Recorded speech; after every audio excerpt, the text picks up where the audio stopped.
To start a recording, you just have to press one single button, and that is, of course, the record button. Once you pressed it, the record LED will shine red, and that means you are ready to go. You also can set markers, and that is easily done by pressing the record button again. A double flash of the record LED will indicate that the marker is set. And don't worry about some clicking noises or anything else.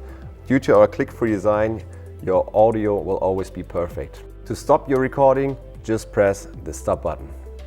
After that, the record LED will flash for approximately 1 second, and that means your data is transferred to the SD card inside the iXm.